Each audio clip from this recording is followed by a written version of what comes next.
It's my favourite time of the day.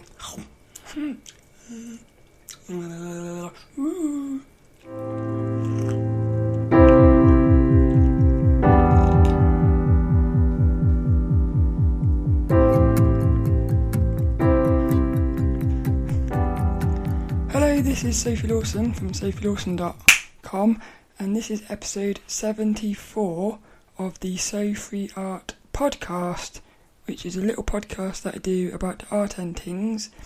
And this one is the first About The Tings episode. So I've already recorded 3 little pieces of this, and so what I'm doing here is recording the intro and the outro. And this episode is going to be all about my recent lucid dreaming experience, recent lucid dream experiences, and I've started naming my lucid dreams. So the ones I've recorded already is the Trolley of Death, Shopping Trolley of Death, Who's in the Mirror, and Battlecat. There's another one as well, but I can't remember the name of it, so I'll play those in a minute. But before we get into that, I've got a new little friend for Dennis. I found him in the shop the other day, so I'm calling him Peter the Penguin. I think he looks quite cool, and he will be doing the gong today. So, ding, little friend for Dennis. If you go onto the YouTube, at youtube.com/Sophie Lawson, you can find video of this podcast, and if you go to sophielawson.com, you can find show notes and stuff. So this week's inspirational quote is going to come from the book, the Tibetan Book of the Dead, which I've started reading. I'm finding it quite a hard book to read. I have to keep rereading pieces of it, because it uses a lot of Indian words, like Buddhist words and stuff. So it's quite hard to read, but it's fascinating. I'm already finding a lot of things, and the quote in this kind of links in with lucid dreaming. So that'll be at the end of the episode. Before we get into it as well, I wanted to quickly talk about a couple of little lucid dreams I had this week. So I've got a little thing here with notes. The first little lucid dream I've called Look Into the Eyes, and the other one is called Get Me Out of Here. So look into me eyes. It was from day 630, which was the 23rd of August 2019. This lucid dream was I really enjoyed it. So what happened was and this one ended, I jolted as I woke. That was weird, yeah. So this one, I can't remember all of it. It was a very weird dream where I was having a lucid dream, and it was as if there was 2 dreams playing at the same time. One of them was a regular dream, one of them was lucid, and I kept sort of going as if somebody was flicking the stations on the TV. It was like I kept flicking between these dreams. So 1 minute I was lucid, and the dream was continuing, but it was as if it was continuing without me, because I would go into this other dream which wasn't lucid. Very weird. But what happened was, I was in a normal dream, and my sister was in front of me. I wasn't lucid, but my dream self said to my sister, "Do you know we're dreaming?" At which point I became lucid. So it's like my dream self made me lucid. It was like lucid before me. And then what happened was, I was just standing in front of my sister, holding her hands, looking directly into her eyes, crystal clear, my sister. And it was the first time I've ever had a dream with my sister where it was as if my sister was aware that she was dreaming. Because normally when I'm in a dream with my sister, if I tell her if I become lucid and say, "Do you know we're dreaming?" she's always as if she's half asleep, like a zombie. This is the first time it was like she was lucid as well. So I was just holding her hands, and what happened was, we start looking into her eyes. I'd never looked away from her eyes, but I could see the outside. I could see behind her, peripheral vision. so I could see what was happening in the dream behind her, but I was holding her hand, and we started going up into the sky, like vertically, like that, and I could see in the background, even though I wasn't looking, I could see the trees, like the tops of the trees and the houses, and I was thinking to myself, like, we're going really high here, this is amazing, but because I didn't want to get excited, I kept my focus on her eyes. So what happened was then the dream then went to something else. Let's see if I can remember. I can't remember what it was. Yeah. Look, I've wrote here, some of the stuff you write is so weird. I've wrote here, a crocodile was moving to the music, because I heard music. Because what happened was, when this one finished, I jolted awake. I jolted awake in my bed, but as I was waking, I could hear music. And before, earlier in the dream, this crocodile was dancing to the music. It's very weird. There's one dream with this. I don't know what was going on. I can't really remember that bit. But what happened was, I flipped back to this other dream. Me and my sister are now in space, because I can see space behind us, but again I'm focused on her eyes, and we just kept going higher and higher, and then I jolted awake, but it flipped between it about 3 or 4 times. So one minute you're seeing this crocodile dream, it's very weird, but what I loved about this one was, yeah, I've wrote here, being monitored in my dreams. It felt like I was being, yes, I remember what happened here. I jolted awake, I could hear music. I can't remember if it was before that, or, yeah, it was before that. What happened was, me and my sister were going up really high into space, at which point we got so high, I woke myself up, wrote my dream down, but I was still dreaming, so I was in a lucid dream, and I was in a false awakening, but there was this lady behind my bed with a notepad writing out what I was doing. It's as if she was writing how aware I was of what I'd just been dreaming about. And it's really weird. And then I thought to myself, it was then that I realised I wasn't awake, because there shouldn't be a lady in my bedroom. So I pulled myself out of bed, but it was as if I was on drugs. I was like floating about, not floating about, I was like when somebody's drunk and you're all sort of like stumbling around. I was like that, and then I jolted awake, and then I heard the music, and then I was awake, and I wrote it all down. It's just a really weird dream, but for me, the amazing thing was this connection with my sister, like looking into her eyes, and it was like we were both aware that we were dreaming, going up, and just enjoying. Just enjoying going up. I think that was a really beautiful dream. There's something else here, which was on the 27th of August. And again, like, when you're writing in your dream diary, you'll sometimes wake up, you write something out, and you're half asleep, you write it out, and then you just go straight back to sleep. So when you wake up and you look at your dream diary, sometimes you wrote stuff down and you can't remember writing it down, and you've got no memory of what it was relating to. So what I've wrote here is, I wrote, we put ourselves in the system, and then it says soul of souls, which sounds amazing. I was also dreaming about my nan. Me and my nan was in this massive long corridor. She was at one end, I was at the other end, and we were both trying to get to sleep. Really weird. But when I saw that soul of souls, I was like, what the heck? It's like really weird. But last night's lucid dream, which I called, well, I could either call it I will heal your wounds or get me out of here. This is a bonkers one. So a couple of nights ago I was walking home from work, and I suddenly realised that my eyes were a bit weird. My vision was a bit weird, like blurry. I thought I could blink it out, but I've still kind of got it. It's a bit weird. Yeah, making me a little bit uncomfortable. So last night before bed, I shut one of my eyes. If I shut one of my eyes like that, that eye is quite blurry, whereas that one is okay. So it's a little bit weird. And then so what I did was, before I went to sleep, I wrote my little goal. I wrote, heal my eyesight. when I become lucid, I will heal my eyesight.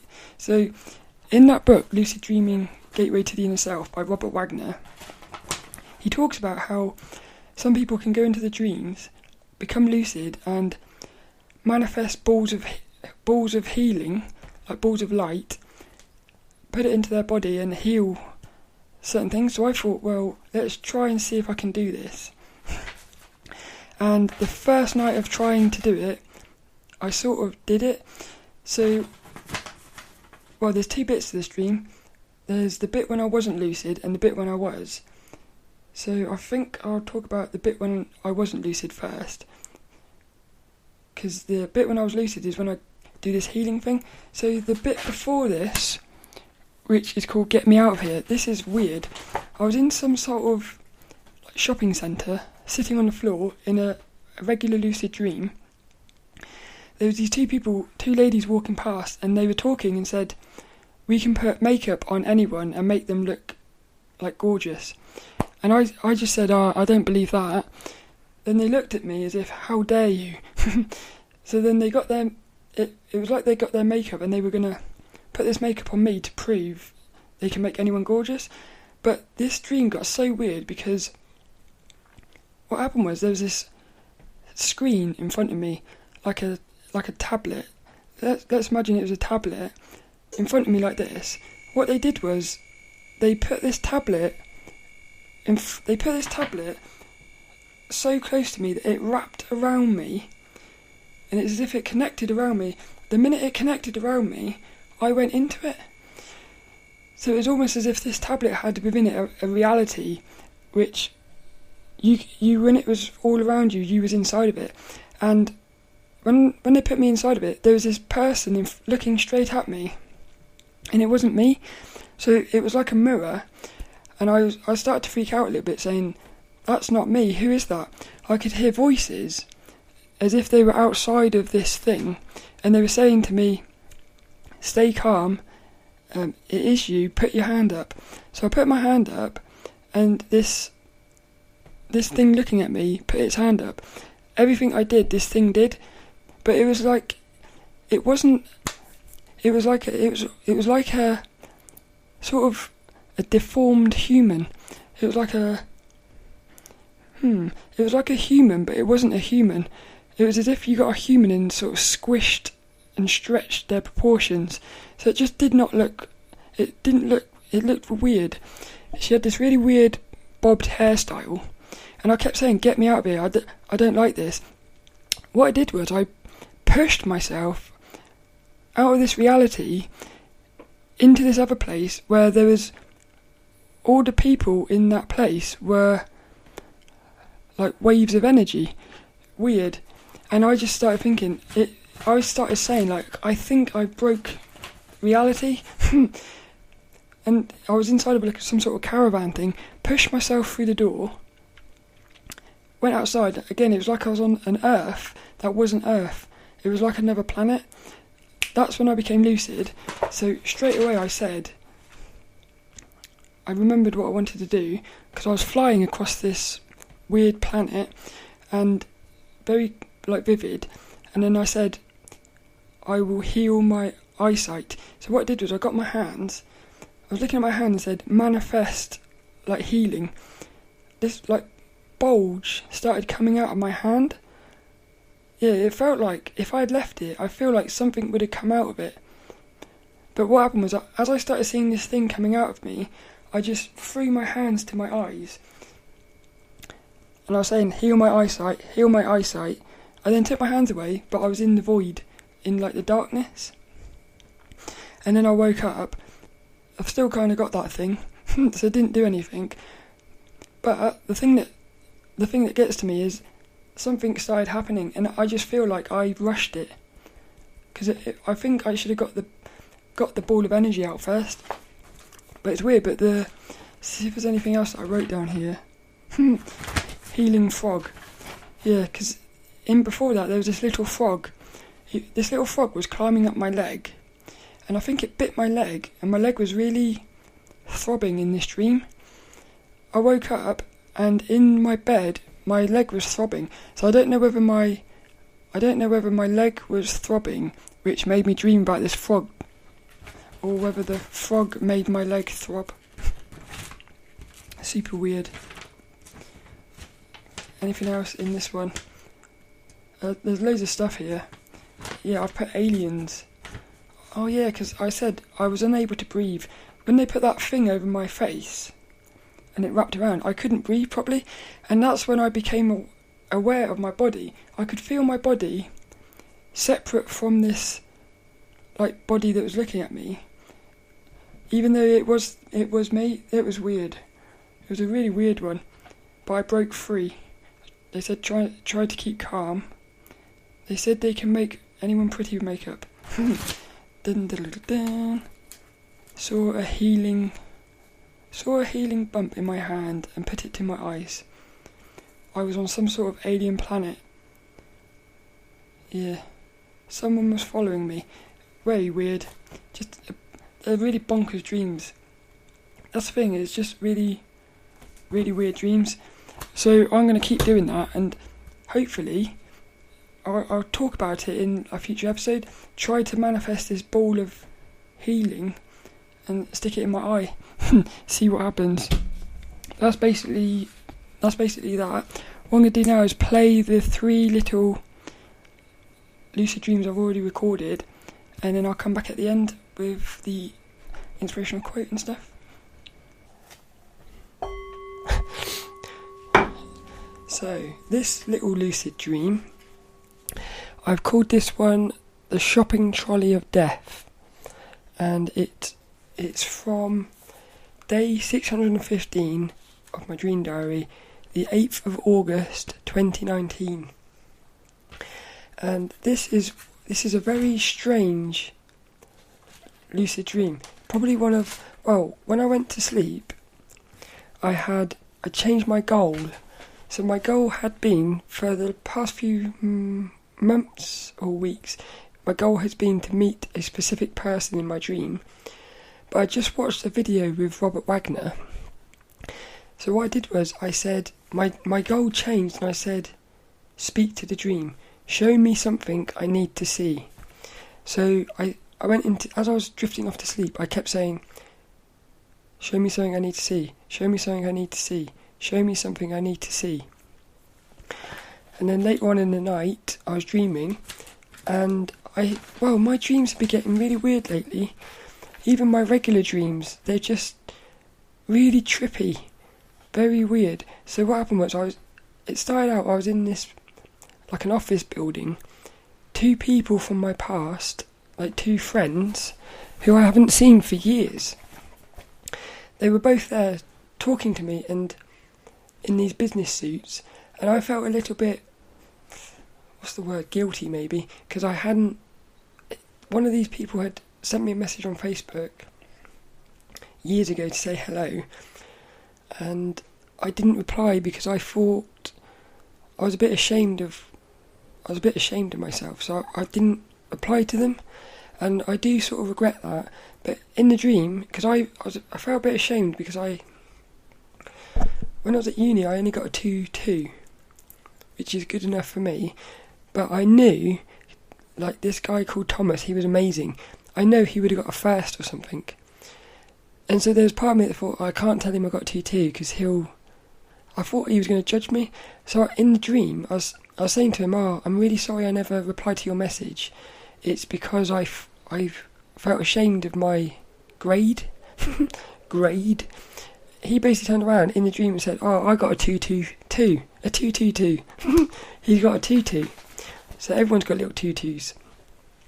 And in the dream I thought, to myself I was saying, you idiot, you should have said, you shouldn't have been so silly. But, so then I was talking to this guy, Thomas. This is where it gets a little bit weird. So I'm talking to him. Firstly, we were in this office building. The next minute, we're outside, in like a street.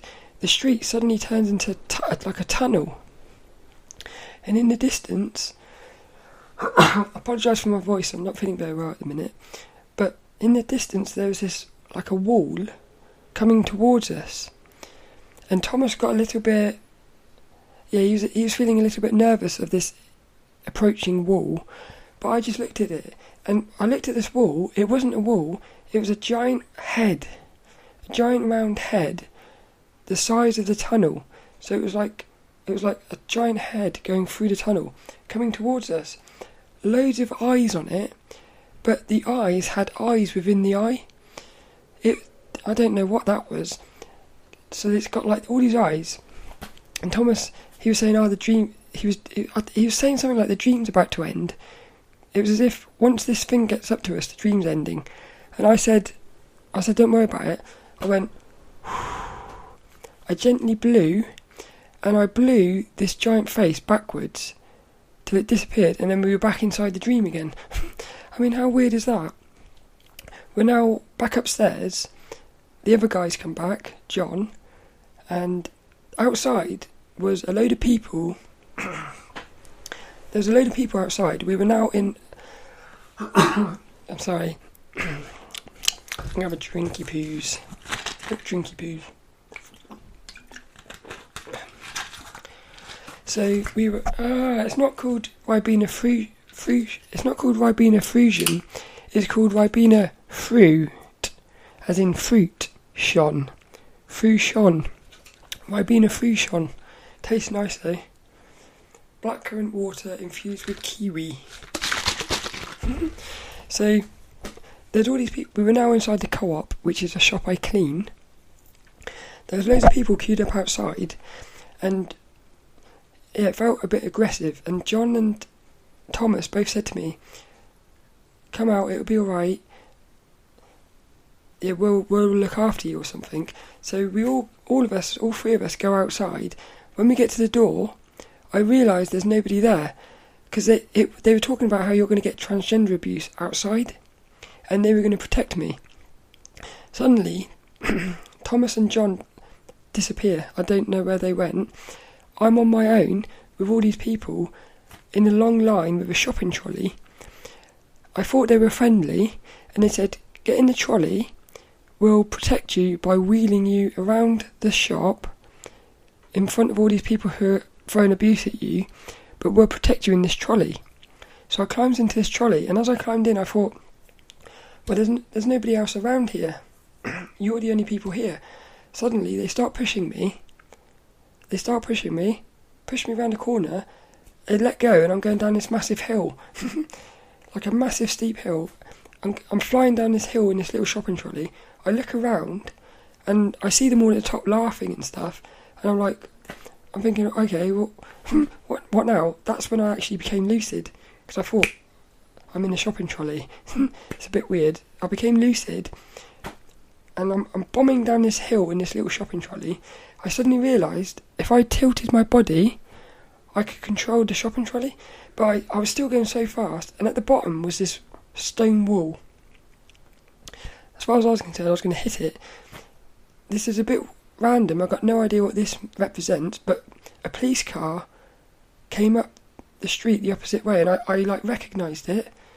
I said, "That's a police car. That's a bit weird." But I carried on with the dream in this shopping trolley.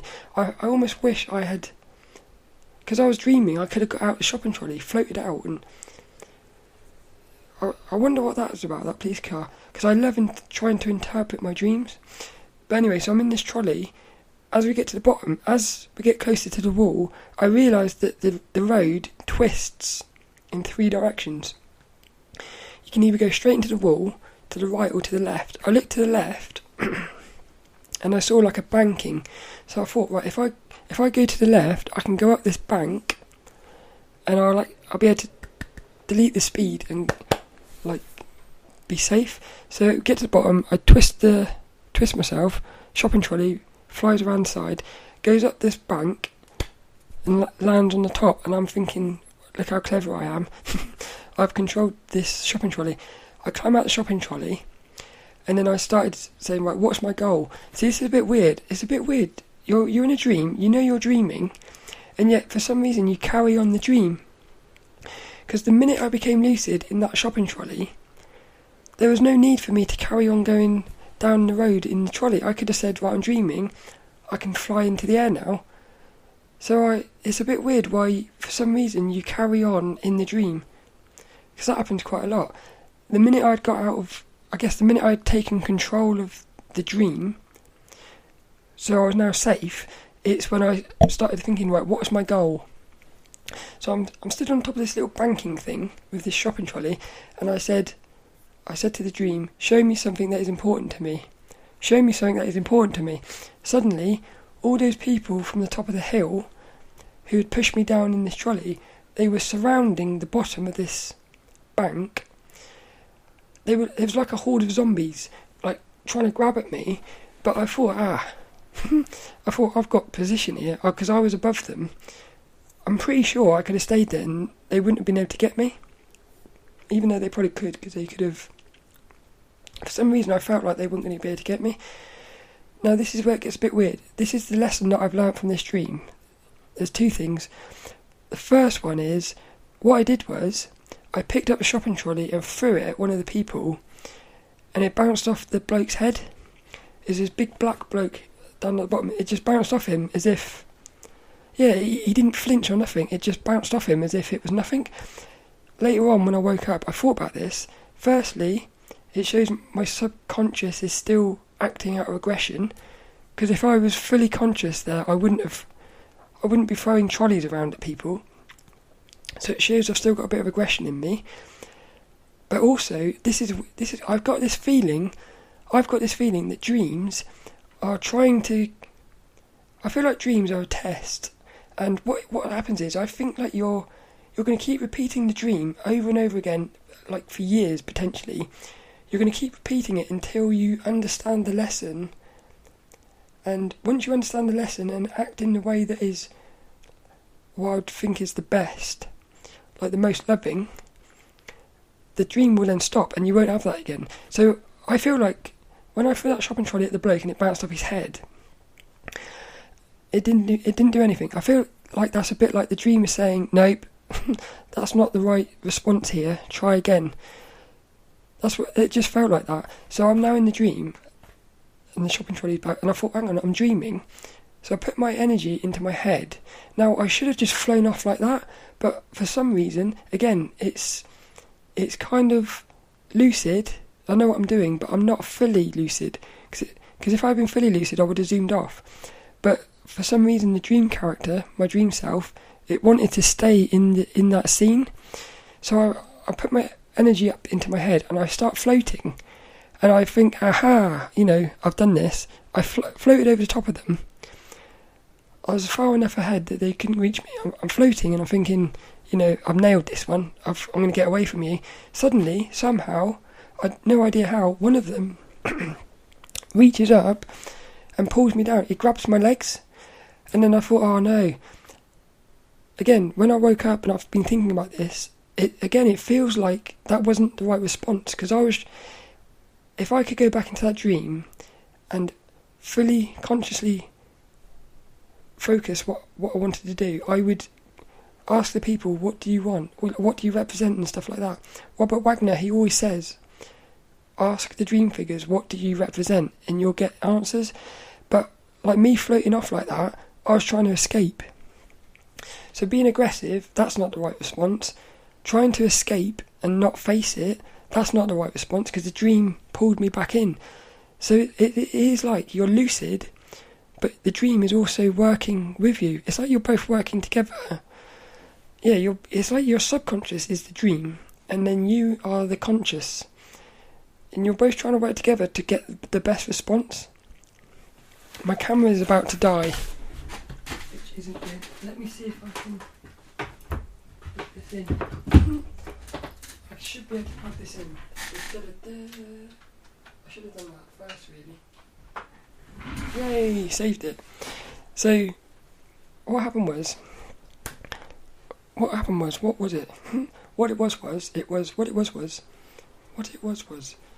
yeah.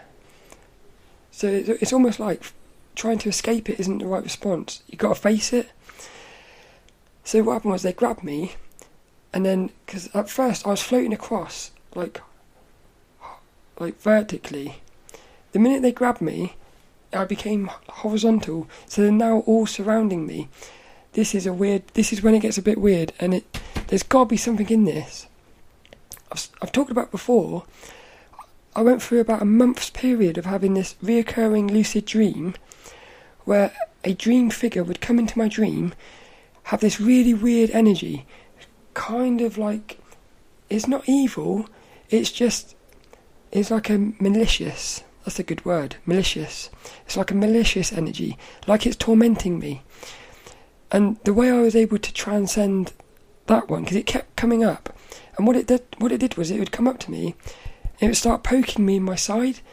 It didn't hurt, but it did hurt. It was just more uncomfortable at first, but he was poking me so much. I was actually feeling it physically, like he was really poking me all over my body. When I woke up from them, I would wake up feeling, I could still feel the poking going on, even when I was woken up. Really weird. The way I transcended that was, I ended up working out it was representing my dad.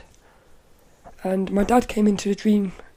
What I did was I acted out in a negative way. My dad turned into this sabotaging figure that was like tormenting me, and I thought, oh, it's Dad. I hugged it, proper hugged it. It was a proper true hug, and that it just like went away. It never came back again.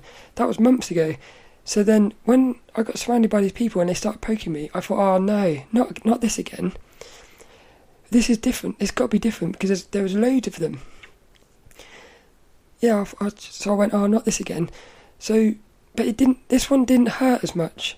Even though there's more of them, it didn't hurt as much. They're poking me. Inside of the dream, I shut my eyes and I just kept saying, I love you, I love you. I was saying to all of them, I love you. But I don't feel like that resolved it because I just woke up. I didn't wake up feeling like I had resolved that dream. I felt like, yeah, I don't know. It felt like that dream is an unfinished. It's like an unfinished business. I might actually make one of my goals to go back to those trolley people, because that dream was 2 nights ago, and last night I made the goal. I wanted to go back to talking to that person again, but basically that's it really for that little dream. See if there's any notes in here that I forgot. Oh look, this is some of the weird stuff that happens whenever I wake up. I keep waking up and I hear voices in my head as I'm waking up. It's almost like as I'm coming out, I'm hearing things. Sometimes it says epic stuff, like one time it said the pineal gland is a black hole. Like, I've got no reason to be saying stuff like that. I don't know, but this one here, look at this. I woke up saying cotton factory, and it said old Chinaman will show me around. That is like one of the most random things ever.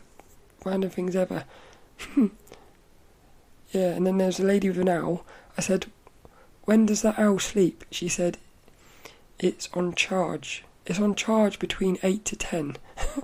It's on charge. No idea. Random. I don't think there's anything else here. Yeah, so I wrote here, I stayed calm. So that's a positive. When they started poking me, I stayed calm. Initially I said, oh, not this again. But I stayed calm. I didn't feel scared, or I wasn't aggressive. Because when that one was on its own poking me, I would always feel, I'd feel like I wanted to run away and stuff. But I stayed with this one. It's just, I kept saying I love you, but it didn't seem to be resolving it. I put here, I was scared, but I felt in control. That's basically it for the little lucid dream that I'm calling the shopping trolley of death. So this next one is another lucid dream, which I just had last night on the 14th of August 2019, day 621 in my dream diary. And I'm calling this one Who's in the Mirror? And this one's really weird, so I'm going to talk about it in a minute. I just wanted to say I am still getting over my cold, so if I start coughing, I've tried to record this lucid dream a couple times and I keep coughing. So if I do start coughing, I apologise, but I just really want to talk about this. So this lucid dream started out with me in a water park. Well, no, it wasn't really. It was a massive water slide, like the width of probably a house, really massive, and it was super long and steep, going right down like that. So I'm zooming down this waterfall. Yeah, waterfall. I'd almost say it was a waterfall. It was like a waterfall slide. And I was in this little rubber ring, and I'm going down there, and I'm looking around, and all around me is nothing but trees. It was like a massive waterfall slide in the middle of a forest. It was amazing. So I'm sliding down this. There seemed to be nobody else around apart from one person right in front of me on their own separate little their little ring, and they were like sliding and carving a space through the water. So I was following them through this water. When we reached the bottom, it suddenly went into these like double doors of a school, and I found myself in my old school. And so this is, at the moment, it's just a regular dream, but I'm popping about. So I'm popping from location to location, like without really any transition. And then suddenly I was in the changing rooms with this little boy, and all these people were looking at me. Well, it felt like loads of people were looking at me, and I got this sense that I wasn't supposed to be here. So I started rounding all my clothes up, and I had way too many clothes and shoes, but I was trying to pack them all in my bag, and I was going to go out to the female changing rooms. So there's this little boy with me. He went outside because it felt like there was other people there, like outside in the changing rooms. So he went out to meet them, but he came back and said that he was on his own. There was nobody else there. Now, when I woke up, because I actually left him and went into the ladies' changing rooms, when I woke up, I've thought about this because I've got this reoccurring dream figure that I've just realised might actually be me. Like my little child, my little boy. When I was a little boy, like my inner child, I think. So what happened is, Robert Wagner, in this book, Lucid Dreaming, Gateway to the Inner Self, he talks about how you might have these dreams and you'll see a figure, like you'll see like a little boy, and say you know two little boys in your life, you will just assume that it's one of those people. So it isn't actually that person, but you've assumed it is because that's like the closest sort of link you can think of. So because this little boy has kept appearing in my dreams for the last year or so, and I've always thought it was my nephew. But the thing is, I knew it wasn't because I kept switching. When I was growing up, my dad was with this lady, and I had like a little stepbrother, and this dream figure, one minute I was thinking it was it was my little stepbrother. Next minute I thought it was my nephew, and it kept switching, and I kept thinking, who is this little boy? But I've never actually gone after this little boy. So I almost want to do that now. And when I was writing this dream down in my diary, I thought to myself, what if that little boy is actually me? And that would be quite fascinating. It's like he's showing up. He's like, I feel like he's almost showing up saying, I want to tell you something. Yeah, so that's something for the future, I think. But I left him behind, and I went into the ladies' changing rooms. It's a bit weird. There was two changing rooms. There was this changing room that said drunk ladies, and then there was just the regular ladies. So I went into the ladies' changing rooms. It was empty, and I walked into this one room. It was this massive room, like a massage parlour, and I thought, this is amazing in here. I shut the door, locked it, put all my clothes down. There's this massive mirror on the wall. Now this lucid dream is called Who's in the Mirror? So what happened was, I looked in the mirror. There was this old lady looking back at me. It was a bit weird. She had like spots on her face and really saggy breasts. But I was looking in the mirror. At the moment, I'm not lucid. Well, I'm sort of I feel like I was a little teeny weeny bit lucid. So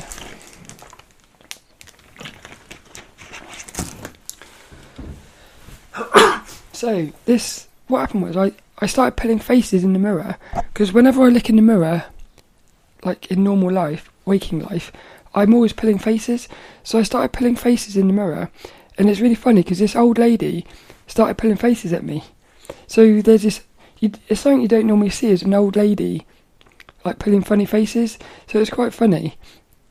And then I started taking my top off to get changed, and as I was taking my top off, I thought, I'm dreaming. I can't really remember what triggered it, but I thought, I'm dreaming. At this point, my top is covering me, so I can't see anything because all I can see is the fabric of inside my top. And I said, because my goal at the moment, my lucid dreaming goal, is to find Sula, which is this person that the dream has told me to find. I'm still struggling to find her, but I know, and this dream really confirmed it, it's sort of linked to fear. I got a little theory about this, I'll hopefully remember at the end. So I said, with this top over me, I said, when I take this top off, as soon as I take this top off, I'm going to look in the mirror and I'm going to see Sula.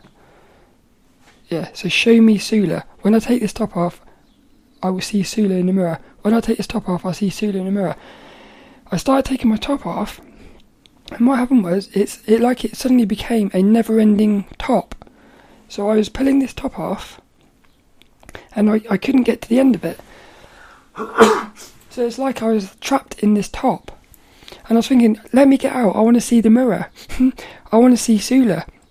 And it was then I suddenly stopped moving the top, and I said, oh my god, this is a fear, isn't it? I said, I'm stopping myself looking in the mirror because I'm scared of what I'm going to see. At which point, that was weird. I really liked that feeling. It was realisation that it was like a physical manifestation of a fear, which I thought was quite interesting. So what I did was I grabbed the top of the top, like where you put your head through. I opened it and I pushed my head out like that so I could see the mirror. Now this is where this lucid dream is really, really weird. What happened was, I looked in the mirror and I could see something, but it was really blurry and out of focus. And I said, show me Sula, show me Sula. Now what gets really weird here is, I saw something in the mirror, but I cannot for the life of me remember what I saw. It's almost like a chunk of time in this dream has been deleted, and I've lost the memory. So I know that I saw something, but I can't remember what it was. All I know is that I looked in the mirror, I saw something, because I remember seeing it, and I remember thinking, I've got to write this down in my dream diary. I also remember having a very strange emotion about it, and I have this feeling that I went into the mirror. That's all I can remember. I just can't remember what I saw, even though I know I saw something. So the next thing, like that chunk of time disappears. The next thing, I'm at the end of the dream. I'm talking to somebody. Again, I don't know who I'm talking to. And I said, I've got to wake myself up to write this dream down. I said, look, I've got to go. I've got to wake up to write this dream down. At which point I woke up. As I was coming out of it, I saw these weird shapes again, which happens quite, I think that's like hypnopopic or hypnagogic or something. It's where you see weird dream imagery as you're waking up. So I saw that. I stayed in bed in the position that I was in, because Robert Wagner in his book, he also says about if you stay in your position, you're more likely to remember your dreams.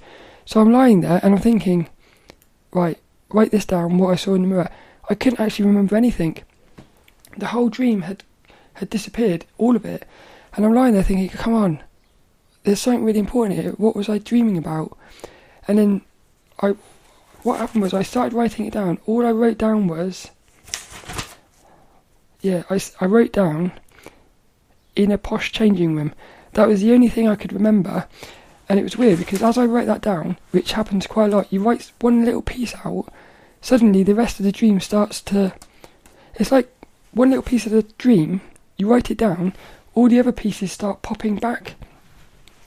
So I started writing the dream down almost like in reverse, putting pieces together, but I just could not remember what I saw, and it's quite weird. So what I'm thinking is, I've come away from this thinking, firstly, I've got the realisation that the little boy I think is me, so I'm going to have to try so hard to, next time I see the little boy, become lucid and just talk to him, really, see what he wants.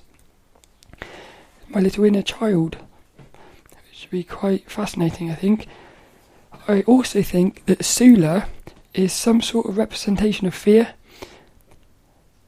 and I think that's why I have not been able to find her yet, because I'm scared. I think Sula represents the fear of the unknown, and I think the dream has, because I put down here, wild goose chase, because I've started wondering, is the dream sending me on some sort of wild goose chase with this Sula? And I've said before, does Sula actually exist, or is it just something that the dream has created in order to, like, some sort of way for me to focus inside of the dream?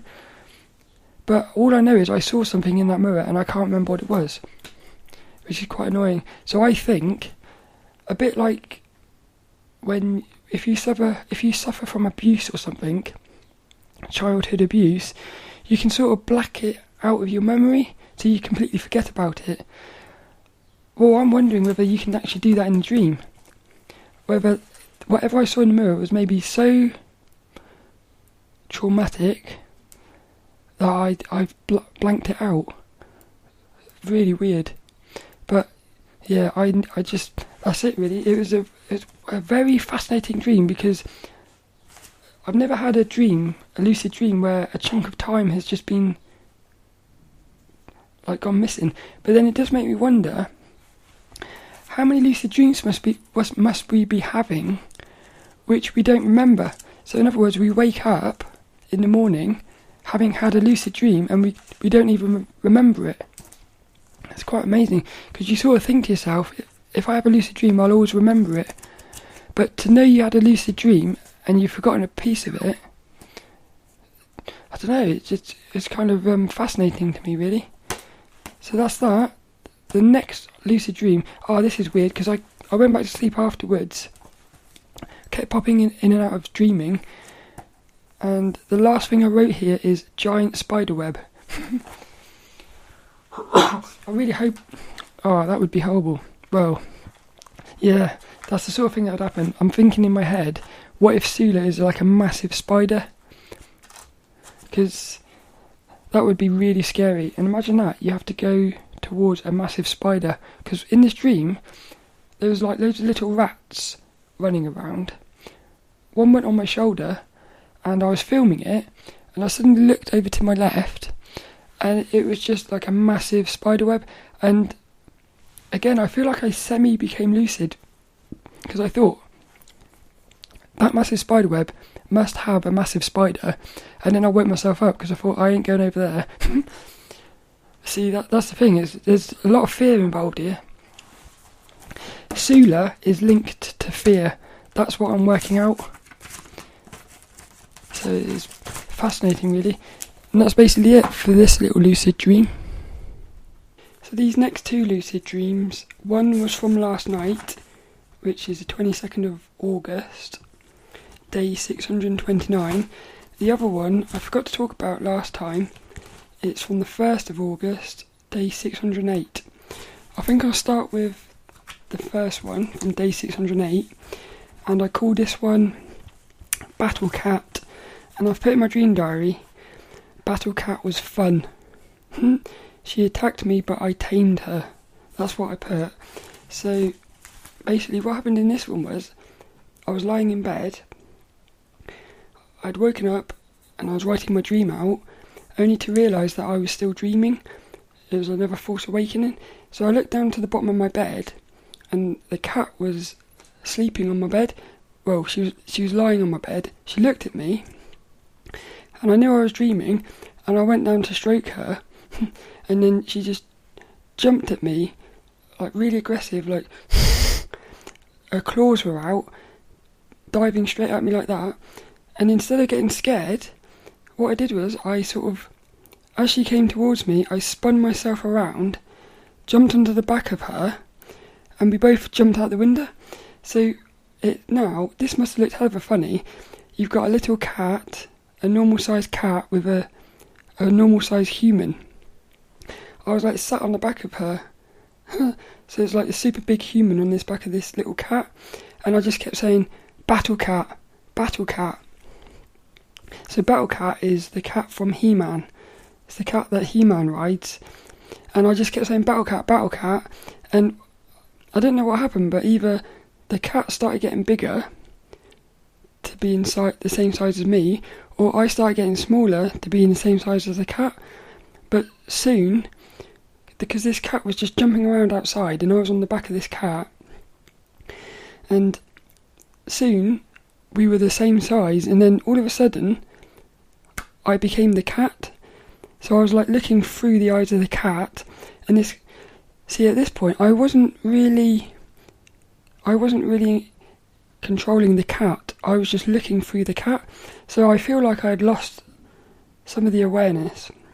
I was still aware that I was dreaming, but I had lost, like, the lucidity, I guess, had dropped. So, but what happened was this cat started walking along the edge of walls, jumping from ledge to ledge, climbing up trees and everything outside the back garden and like down my back lane. And this went on for about a minute, and I was inside the cat, so it was like I was the cat jumping around. And then I just woke up, and I just thought that was amazing. And when I woke up, the cat was actually on the bed, which is funny, and I was awake then. And then I wrote it all down. That was one of my most fun lucid dreams. Like, looking back, it was fun, but like I said, I think I lost lucidity, because if I had kept my lucidity, I would have gone after my goal, because my goal at the time was to find Sula, which is this thing that the dreamers told me to find. But whilst I've put down here, I was searching for Sula. So whilst I was on the back of her, I must have been saying, Battlecat, Battlecat, take me to Sula. But at some point what happened was I got excited. I guess I got taken in by the dream, because it was so amazing to be this cat that I forgot I was dreaming. And I just became part of the dream. And then I woke up. I must have got excited or something while I woke up, but I haven't really put anything else here. Battlecat killed. It says here, I was in a previous dream, but a new one, so it kept repeating. Oh yeah, this was weird. Some of the stuff you write in your dream diary is so amazing. Especially the stuff you write at the very start, because you wake up and you forget about it, and then you look back and sometimes you'll read what you've wrote and it will trigger a memory.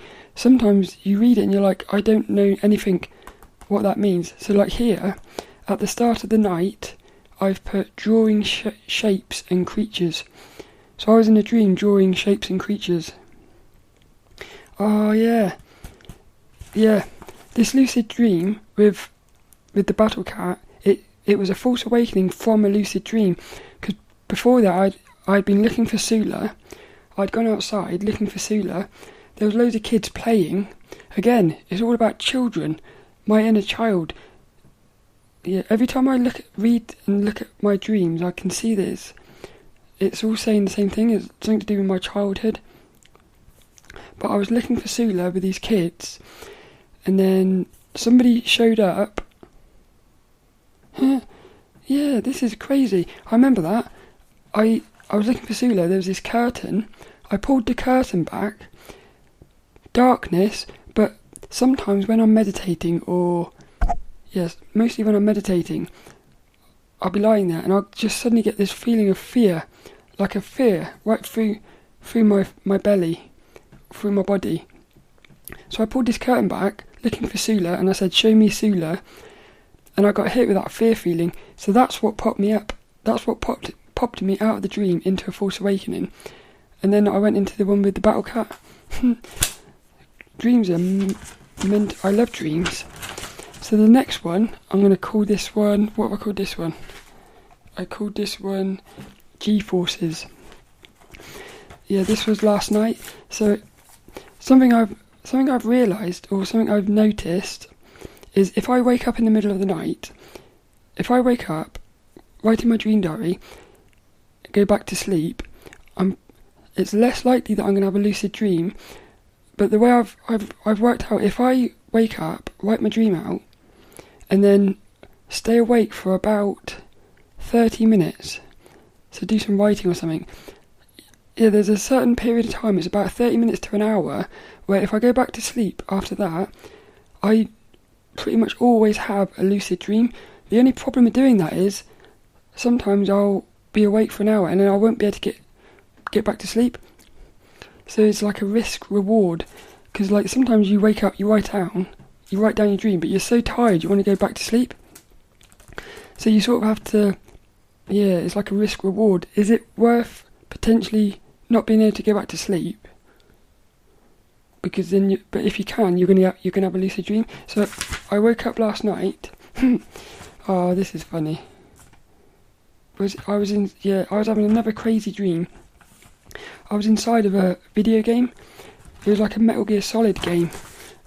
It was me, Fraser and Ian from work, where I used to work, and we were shooting these people.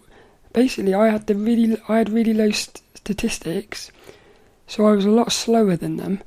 But what happened was these like big creatures showed up who were too powerful for all of us. So Fraser and Ian ran off, left me behind.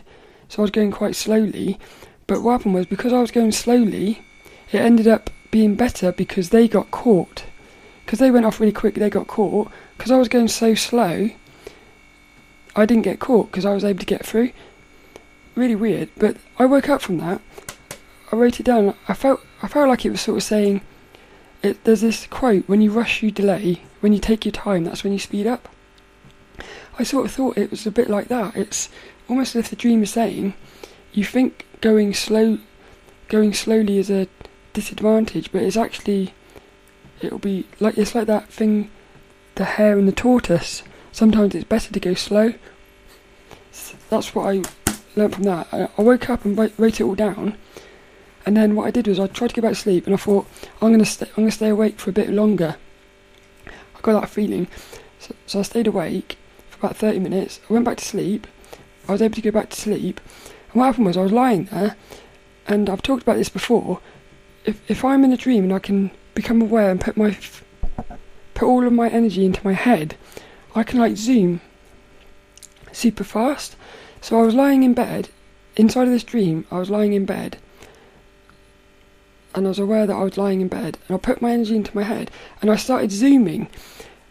But this feeling of zooming is really weird, because it's, I almost would say scary. It's not scary, but it's super exciting, but it's so exciting it's too much, and like I can't really handle it.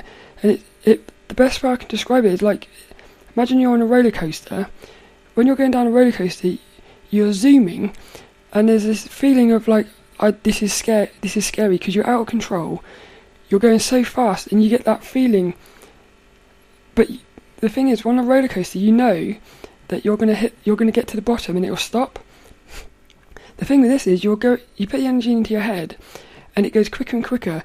So it goes like 1 mile an hour, 2 mile an hour, 4 mile an hour, 8 mile an hour. It's like it doubles really quickly. So before you know it, you're going like 1,000 miles per hour, and it's just going faster and faster. But unlike a roller coaster, it's not going to stop, and you get to this point where you feel like you're being stretched. It's like you're being stretched out of existence. And what I do is last night I kept going to this place where it was so close. I could feel it was so close to like going, but I just kept pulling back because I was too scared. And every time I pulled back, I would do it again. And I must have done it about, I put it in my dream diary. Fear kept pulling me back. But I don't know how many there was. There must have been about, it's quite a lot, like about 6 or 8 times that I kept doing this. And every time I seemed to get a little bit more further. And it just felt like if I could just stay there, if I could just let myself get ripped out of existence, I know there's going to be something there. And I know I'm dreaming, so I shouldn't... It's so weird.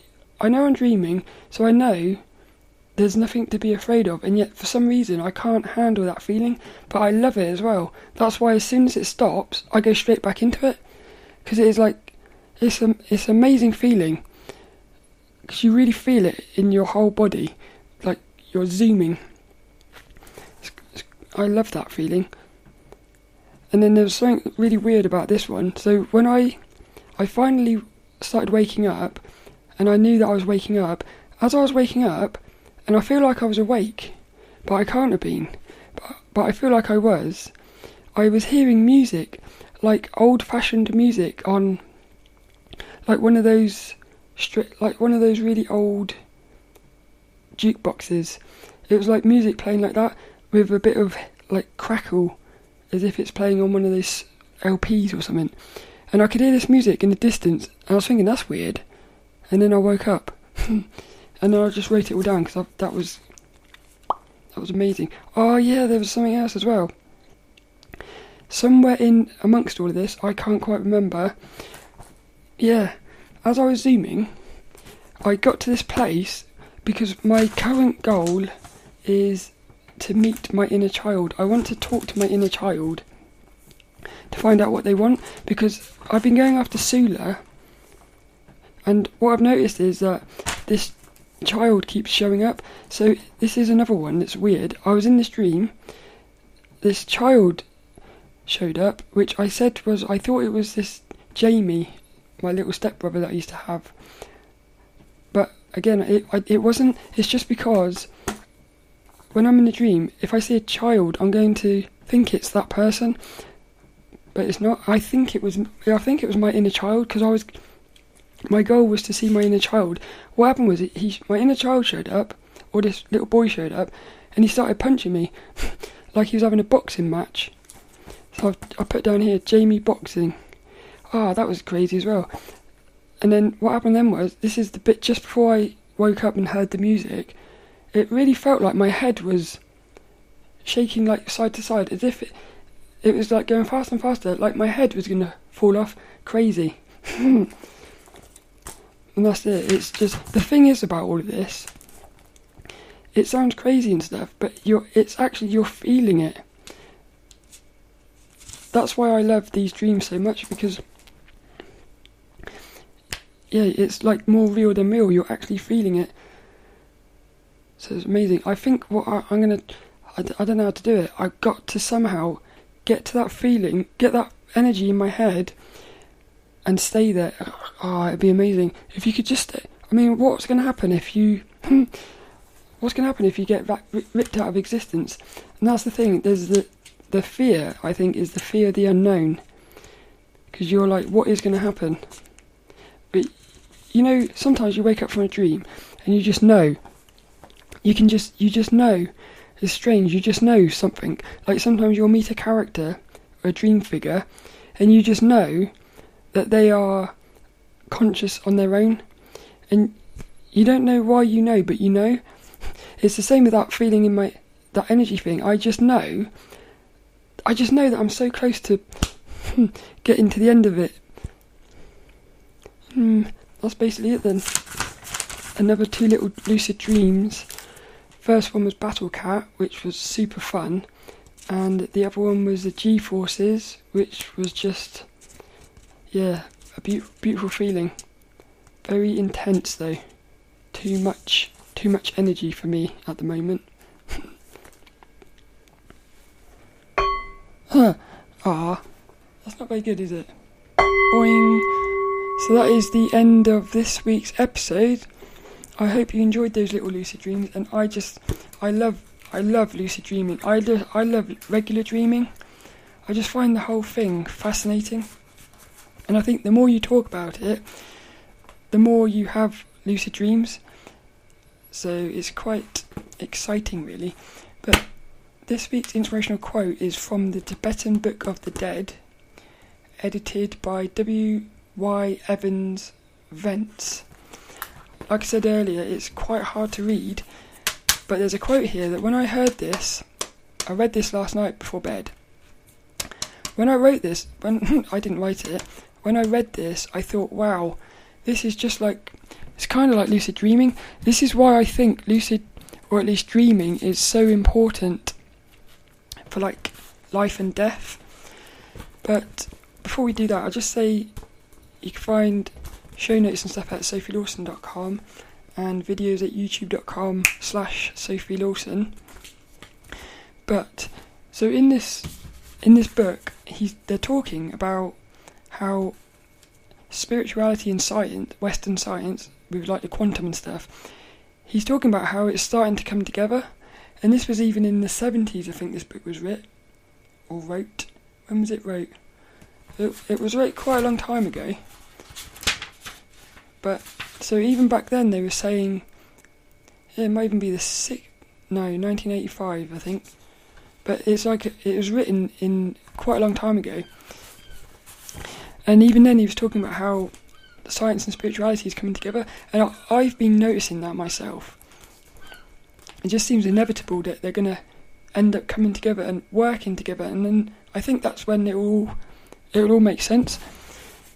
But so he's talking about how the way that the ancient scriptures talk about everything coming into being is with 5 elements. So the first one is fire, then air, water and earth. And apparently we are still in the earth phase. But the 5th element is ether, which we haven't got there yet. But he's talking about how when you die, the ultimate aim is to get to this like ether realm. So it says here, the psychical attributes of the ether element is that of the subconsciousness, and the subconsciousness as a transcendental consciousness higher than the normal consciousness in mankind, and as yet normally undeveloped, is believed to be destined to become the active consciousness of the humanity of the 5th round. So what it's saying is, once we move into the next phase, like in death, we're going to end up in the subconscious is going to become the main consciousness. So this is why I think with lucid dreaming you are becoming super aware, and in a strange way you're starting to manipulate your subconscious. Whereas before, if you just leave everything as it is, your subconscious is controlling things in even like everyday life, waking life, and in your dreams. So like you'll be running away from fear creatures, and your subconscious will be making decisions. And if you are living in fear, then your subconscious is going to be making fear-based decisions, limiting decisions. Whereas in a lucid dream you can become lucid, you can start doing things that aren't limiting, like you can start basically changing your subconscious actions, and then when you wake up, the subconscious, because it's behind everything, it will start influencing your decisions. But what I'm saying is, when you die, your subconscious is going to be running the show, really, which is what I've said about before. It's like, if you're not aware, if when you die you're not aware, you're just going to the subconscious is just going to end up doing what it wants to do. So if your life when you was alive has been a subconscious being limiting, that's just going to carry on in the dream, which is what will bring you back for reincarnation, for another life. That's what's going to keep the cycle going, is if your subconscious is limiting, it's just going to keep putting you back in the system. And it goes into everything. When you start looking into all these like spiritual things, they talk about how before we come here, we choose to come here. So it's almost like you choose to come here because you haven't worked out, you haven't worked enough on your subconscious, it's still limiting. So in the dream realm, you improve your subconscious. In your waking, it improves your subconscious. You become fearless. When you die, your subconscious probability will be incredibly high that you'll be fearless, which means you won't have to come back. You'll be able to break yourself free, which is what this is all about. This Tibetan Book of the Dead is all about understanding life and death so that you can basically liberate yourself from the cycle of reincarnation. But I just found that really kind of fascinating how it links in so much with lucid dreaming. I really hope that they talk about dreams in this book. That'd be quite amazing, because there's quite a lot of stuff in here, and I know that they do. This book is a hell of a fascinating, but it's quite hard. It is quite hard to understand sometimes, and some of the words I don't even know what they mean. And yeah, it's very fascinating though. So I'll just do the quote again. This week's inspirational quote is: the psychical attributes of the ether element is that of the subconsciousness, and the subconsciousness as a transcendental consciousness higher than the normal consciousness in mankind, and as yet normally underdeveloped, is believed to be destined to become the active consciousness of the humanity of the fifth round. The Tibetan Book of the Dead. Dead. Dead, dead, dead.